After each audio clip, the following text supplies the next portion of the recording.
Сайн байцгаана уу? За манай NRCC YouTube сувгийг дагдаг хүмүүсээ болон өнөөдрийн бичлэг үзэж байгаа хүмүүстээ энэ өдрийн мэнд хүргэе. За NRCC судалгааны семинарын 6 сарын дугаарт маань Японы Хирошимагийн их сургуулийн эдийн засгийн ухааны магистр Им Мантхай бидэнд маш сонирхолтой сэдвээр бэлтгэл тавих гээд зөвшөөрсөн байгаа. За сэдвийн хувьд болохоор Монгол улс дахь гадаадын хөрөнгө оруулалт байвлага тэгээ лист эксперимент гэдэг ийм сонирхолтой арга ашигласан туршилтын судалгаа байж байгаа. За тэгээд Мантхагийн энэ сэдв нь судалгаа нь сургуультай шилдэг одоо магистрийн судалгааны ажлаар шалгарч исэн ийм мундаг судалгаа байгаа. За тэгээд манай семинарт одоо оролцохыг зөвшөөрсөн Мантхадад баярлалаа. Тэгээд нэг гурван асуултанд товчхон хариулт аваад семинарынхаа өмнө бид нар энэ суваг дээр байршуулдаг байгаа. За тэгэхээр эхний асуулт нь болохоор чи энэ судалгаагаар ер нь ямар асуултанд хариулахыг зорьсон юм бэ гэдгийг товчхон хариулт өгөхгүй. За баярлалаа солиогчтой баярлалаа. За бас NRCC судалгааны хүрээлэнгийн хамт олонд баярлалаа. Ээлжтэй энэ семинарт урьж оролцуулж байгаад. За миний судалгаа болохоор ерөнхийдөө тухайн үед болохоор одоо нөгөө Монгол манай улсын хувьд тэг хөрөнгө оруулалтын орчин ерөнхийдөө орчныг сайжруулахад одоо юуг анхаарах хэвтэй олон улсын туршлага нь ер нь ямар байд юм бэ гэх мэтлээ ингээл ерөнхийдөө судлаад явж исэн л да. Тэгээ энэ чинь болохоор ерөнхийдөө 21-ээс 22 онд ингээ бүр онд амжиж исэн судалгаа юм.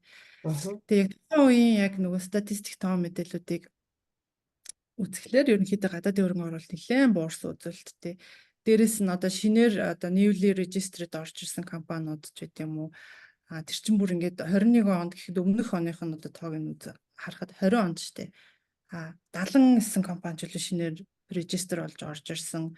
Энэ болохоор өмнөх онтой харьцуулахад өмнөх он 230 хэд ч байлаа нэг тийм байж ах нэлээд буурсан үзүүлэлттэй байсан л да. Тэгээ зөвхөн ганцхан одоо нөгөө шинээр регистр олж орж иж байгаас гадна одоо нэгэнд ороод ирсэн компаниудаас гарах одоо тэр статистик үзүүлэлт бас нэлээд бууралтай байсан. Тэгэл яг тухайн үед одоо юу гэдэг нь ер нь яагаад энэ гадаадын хөрөнгө оруулалт буураад байгаа юм тий. Олон хүчин зүйлсийн төлөө байгааг нь бас олон одоо тийм репортуудаас уншсан л да. Тухайлбал одоо юу гэдэг чинь ороод ирэхэд орчин нийл тод биш ч гэдэм үү. За эсвэл одоо нэгэнт одоо ороод ирсэн дид бүтцэн одоо бэлэн биш ч гэдэм үү. Эсвэл одоо дараа нь маргаан үүсгэд одоо нөгөө хуулийн заалтууд нь бас хэтэрхий ерөнхий заалтууд байдаг ч юм уу. Гэх мэтлэн яг олон л хүчин зүйлс байсан. Гэхдээ тэн дотроос одоо нөгөө registration болгох ч гэдэм үү эсвэл тэр одоо тусгай зөвшөөрөл авах ч гэдэм үү тийм лиценз авах маах ийм процедурууд дээр авилгал хийх хавхуул ерөнхийдөө бас байдаг. Энэ бас хүчин зүйлсүүдийн нэг тий. Тэгээд яг одоо яг тухайн үед бол багштайгаа ярилцж байгаа. За яг энэ авилгал нь ямар түвшиндээ байдیں, ямар компаниуд одоо авилгал хийх хавуулт одоо юу өндөр байдیں. За ер нь яг өгд юм уу? Ер нь энэ талаар хоёлаа ер нь судалгаагаа хийгээд тэгээд хийж эхэлсэн байгаа. Тэгэхээр ерөнхийдөө нөгөө гадаадын хөрөнгө оруулалтын юунд удаашрж байгаад авилгал юу нөлөөлж гинөө гэдгийг бас нөлөөлж гинөө гэдгийг авах байдгийг. За их сонирхолтой сонсогдож байна. Тэгэхээр чиний хувьд нөгөө судалгааны аргаа товчхон тэгээд нөгөө тоон хөгтөлтэй холбоотой тавчаас танилцуулахгүй мэдээлэл өгөхгүй. За яг энэ арга нь болохоор list experiment гэдэг. Энийг бас арай өөрөөр нэг item count техник гэж бас ерөөхдөө төстөр академик журналуудаар бас хамт тавсаргаж хэлээд байдэ. Ерөөхдөө бол энэ political science улс төрийн шинжилгээ ухаанд бас их хэрэглэгддэг юм лээ. Маш энгийн. Ер нь бол энгийн нэг тийм survey арга байхгүй юу? Уг нь бол судалгааны асуултаар явагддаг арга. Гэхдээ энгийн одоо нөгөө жирийн одоо survey-нуудаас гол ялгагдах юм нь болохоор одоо нөгөө social desirability bias гэж юу гэж тайлбарлах юм бэ? Одоо нийгмийн одоо нийгмийн нормативаас одоо хүмүүс одоо юу гэдэг юм шалтгаалаад одоо тэр судалгааны асуултанд үнэн зөв хариулахгүй тэрийг ануунд дарагдуулах ч гэдэм үү эсвэл арай өөрөөр хариулах ч гэдэм үү тэр зөрүүг нь яг энэ тест эксперимент гэдэг арга нь болохоор ингээд зөрүүг нь гаргаж ирээд үнэн ярьж гэнэ худлаа ярьж гэнэ гэдгийг гаргаад ирдэг арга байхгүй. Тэгээ яг энэ дээр болохоор одоо миний жишээн дээр болохоор одоо та нар те миний одоо тэр яг арга нь болохоор ингэдэг за юу гэдэг миний одоо яг энэ судалгаан дээр болохоор одоо тухайн үед чинь гадаадын хөрөнгө оруулалттай нэг 15,000 гаруй компани улсын бүртгэлтэй байна гэдэг жисэн. Тэгээд 15,000 компаниас ерөнхийдөө бас фильтрдээд яг X одоо нэг тайлан дотрын тайлан гаргадаг тухайд 9,000 гаруй компани байна гэд. Тэндээсээ бас давхар фильтрдээд эдгээр чинь нэг талан шахуу 4,500 шахуужуул X-тэй л өгдөг гэсэн. Тэгээд үлдсэн 4,500-аас за бас нэг тодорхой хэмжээний тогтмол үйл ажиллагаа явуулдаг. Одоо жишээ нь сая төгрөгөөс дээш хэмжээний татвар төлдөг ч гэдэм үү гэл компаниудын ялгаж байгаа бас нэг арай нэг байнгын доктортой үйл ажиллагаа явуулж ирсэн компаниудын ялгаад нэг 2,600 гот компани байсан юм аа. Тийм 2,600 гот компани судалгаа яг энэ үндэс тухайч нөгөө нэг гадаадын хөрөнгө оруулалтын хариуцдаг нэг үндэсний хөгжлийн газар гэж байсан. Тэнцэнээс яг аль биесээр бичиг өгөөд ингээд контактуудыг авч байгаа судалгаа авч ирсэн л да. Тэгээд гол нөгөө нэг хэлэх гээд байгаа санаа нөгөө нэг одоо тэр арган дээр болохоор яг тэр одоо судалгааныхаа хүрээгээ одоо рандомор хоёр хэсэгт хуваагаад control group, treatment group гэдээ хоёр хуваачдаг.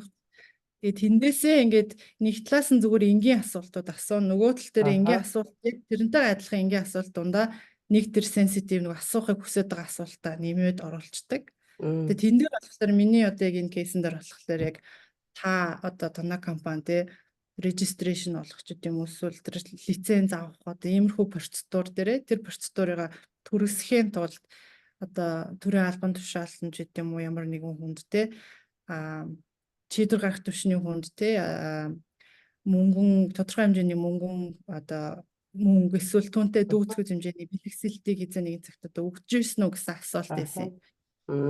Тэгээд энэ нь болохоор яг тэр зөрүүгээр ингээд яг үнэн ярьсан уу худлаа ярьсан уу яг хэдэн үн өгчсэн бэ гэдгийг гаргаад ирдэг нэг юм political science ихэвчлэн хэрэглэгдэг. Гэтэ энэ айгүй сонирхолтой юм тийм бас яг худлаа яриад энэ үнэн яриад энэ гэдгийг гаргаж байгаа. Судалгааны семинар дээр илүү гоё тодорхой яг ингээд яг тэрэн яг тэр яг арганы ер нь одоо яг ингээд ярих айгүй сайн тийх бах тий айгүй сонирхолтой нэг хитрхи энгийн юм шиг санагдаад байгаа юм тийм.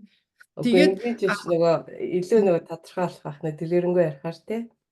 Яг тэр чи дүгнэлт ерөнхий үр дүнгээс нэг жоохон тавчгаа бас танилцуулчихгүй тий. Тэгээ яг энэ судалгаа энэ аргаар хийсэн үр дүнд юу гарч ирсэн юм бол гэдэг дээр тий. Тэгээд тий үр дүн нь бол юу байсан?